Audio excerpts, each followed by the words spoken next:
Good afternoon, everyone. So we are going to start with a new point, that is automatic gain control, the AGC, which we have been already started in chapter number 4, that is radio receivers and demodulators.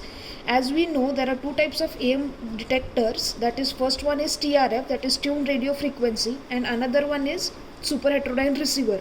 So with respect to these 2 points, we are going to see how the total gain is been controlled for these two types. So the first one is, let us see what is the need of AGC. The signals from the various radio stations reaching at the receiver input are not of the same strength. As we know, there are number of input stations, there are number of frequency stations. That one is, for example, is like 92.7, 98.1. These are the different kinds of frequency stations which has been given as an input to the radio receivers. So as there are different frequencies, so we know there are some signals might be strong and some signals might be weak.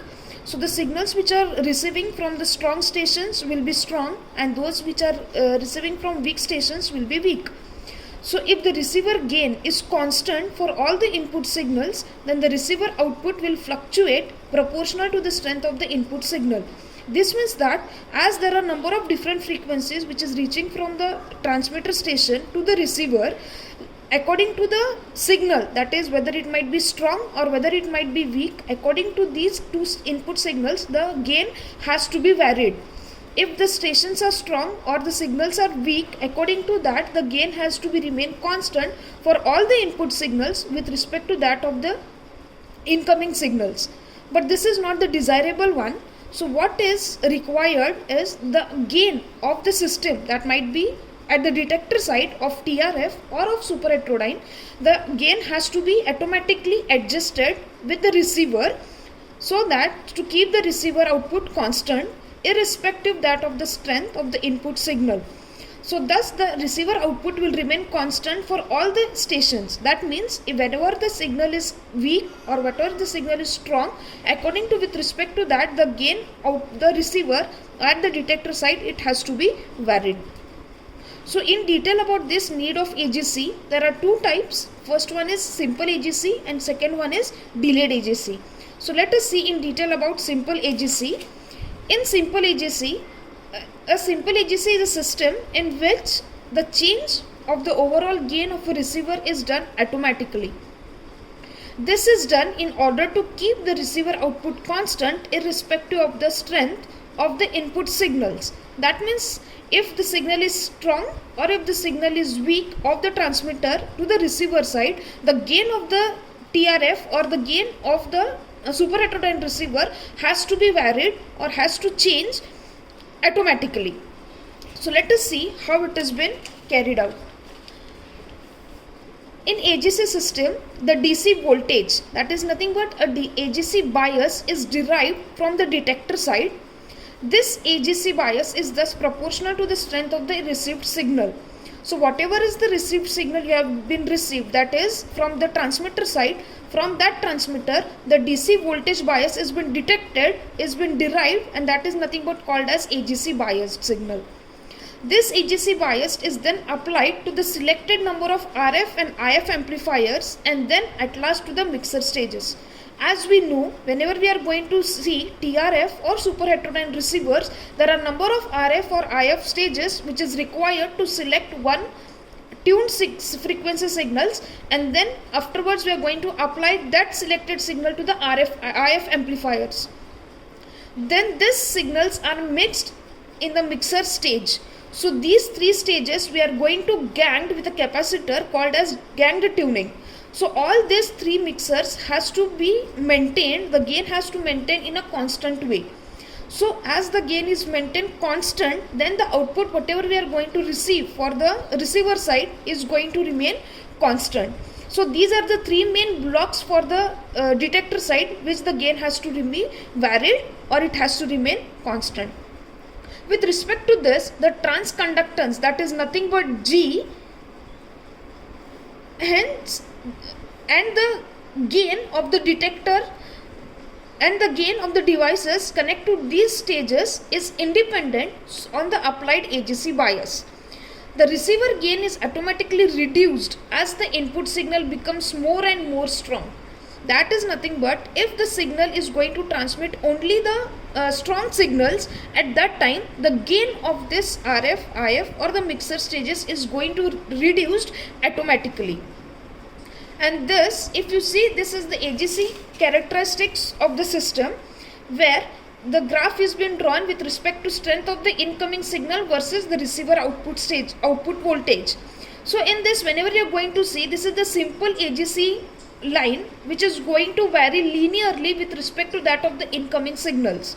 That is nothing but what they are going to say. The simple AGC characteristics is clearly an improvement over the no AGC situation. No AGC situation is here, where these 2 points, a simple AGC is gradually increasing with respect to that of no AGC. That means the simple AGC characteristic, but that means the simple AGC characteristics is clearly an improvement over a no AGC situation.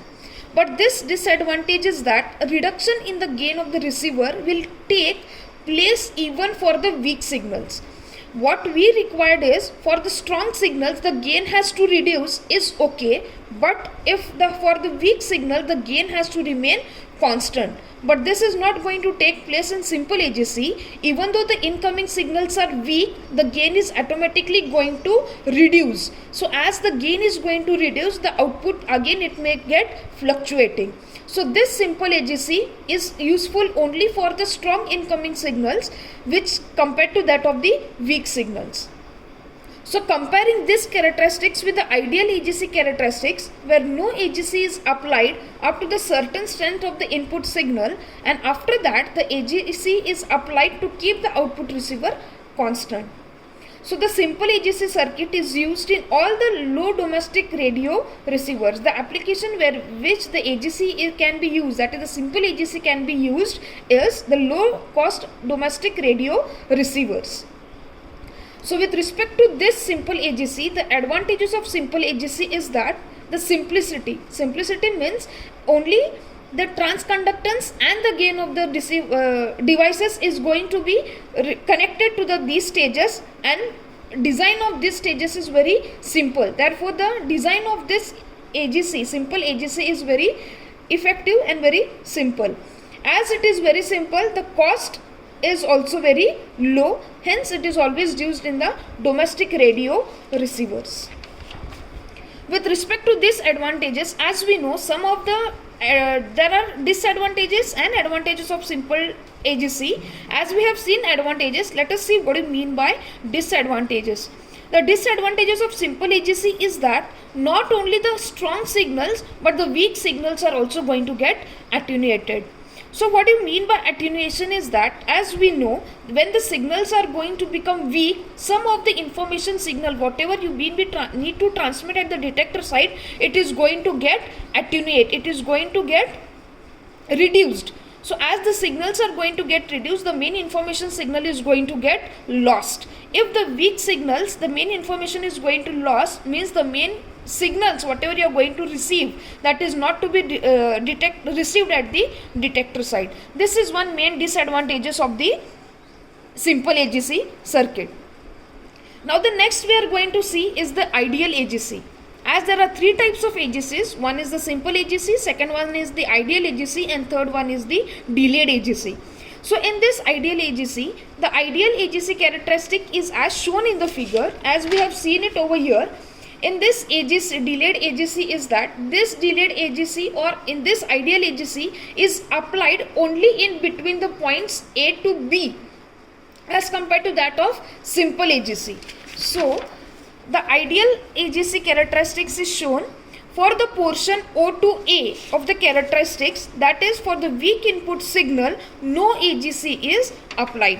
As we can see in this characteristics, the ideal AGC condition is applied directly for the strong signals. It is not applied to the weak signals. These signals are nothing but the dotted lines is indicated as the weak signals, and where directly after the A point, where the signal is to be remain constant, that is nothing but strong signals.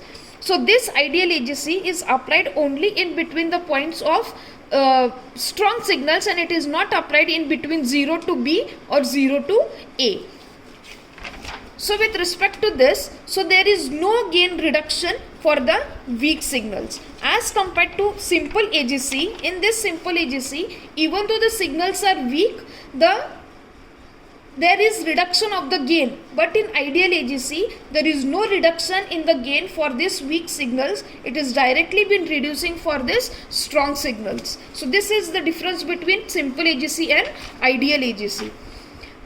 But after point A, the AGC is enforced to keep the receiver output constant. Here you can see the line, this dotted line is going to remain constant. Here itself it is gradually increasing for delayed AGC as well as for simple AGC. It has been increasing, but for ideal AGC the gain of this receiver is going to remain constant after A point.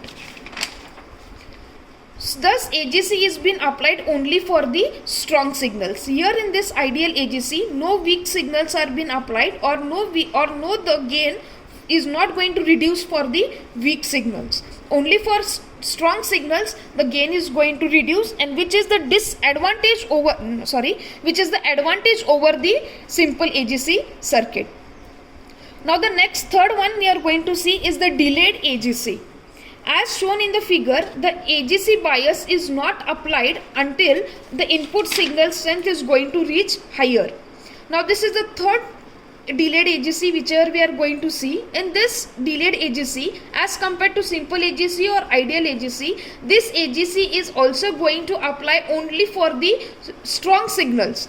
And even though it is applied for the strong signals, it is not going to remain constant as compared to that of ideal AGC. It is always going to vary. This delayed AGC is also similar like that of the ideal AGC in the case in which it is not been applied for the weak signals, which is applied from 0 to B or 0 to A.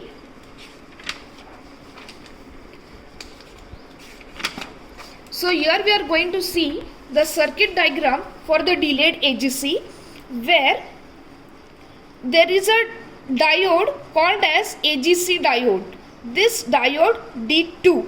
In this diode D2 we can see that as shown, an adjustable positive bias DC voltage is applied to the cathode of the AGC diode D2. This is the diode D2. In this diode D2, this is the anode point and this is the cathode point. This anode point is connected to the IF amplifier at the anode side with a coupling capacitor CC. The anode of the diode is connected to the output of last IF amplifier through the coupling capacitor CC. Then thus R3 and C3 is the filter which filters out any frequency signals appearing at the anode of the AGC D2. As here you can see, to the anode of this point, as this amplifier is been applied, similarly R3 and C3, which is going to act as a filter, is also been taken out or also been given as an input to this diode D2 with respect to this anode point. So this R3 and C3 is just going to act as a filter in which it is going to filter out the frequency signals at this anode point. Now if the input signal, now whenever you are going to apply the input to this diode D2, if the input signal is weak, then the anode of this diode is having less potential. So as it is having less potential as with respect to this cathode, this diode D2 is going to work in a reverse bias mode and it is going to remain in a off state. As it is going to remain in an off state, the output of this AGC is equal to 0. Similarly, if the input to this anode or the input to this diode D2 is in a strong signals, then this diode D2 will work in a forward bias condition so that the AGC output will remain constant, which is equal to the voltage VCC, or which is VB plus, which is equal to VB plus VD volts, where VD is on the state voltage across the AGC diode and VB is the DC bias adjustment of this pot. This is the adjustment relay pot where you are going to adjust the output of this diode D2. Thus, the delayed AGC circuit does not reduce the gain for the weak signals but reduces the gain only for the strong signals. Hence, the characteristics delayed in this AGC, as we have seen the characteristics, again the same point what I am going to explain is that delayed AGC is with respect to compared to ideal AGC, it is same. In which case is that this delayed AGC or ideal AGC is going to reduce the gain only for the strong signals, and hence it is not going to reduce for these weak signals. So delayed AGC and ideal AGC is of the same point. We can adjust the point B on the characteristics of the delayed AGC by adjusting this relay point or the relay pot. So the advantages of this delayed AGC is that gain is not reduced for the weak signals, gain is reduced only for the strong signals, and third point is that the delayed AGC characteristics is close to that of the ideal AGC characteristics, and the last one is that the delayed AGC characteristics is adjustable with the help of this delay adjustment potential. So with respect to this, we can say that with respect to simple AGC circuit, delayed AGC circuit is being used for most of the domestic applications. So the next point what we are going to see is the difference between simple AGC and delayed AGC. In simple AGC, the level of the amplification for radio or sound remains at the same level, whereas in the delayed AGC, the signal level increases and the result in the increase in the voltage of AGC, which is also increase the conduction. So as the conduction is increased, the diode, whatever you are going to use in the circuit, will be useful for the adjustment of that potential. Third one is that delayed AGC is applied on the amplifiers at certain conditions. So these are the difference between the simple AGC and delayed AGC. Thank you.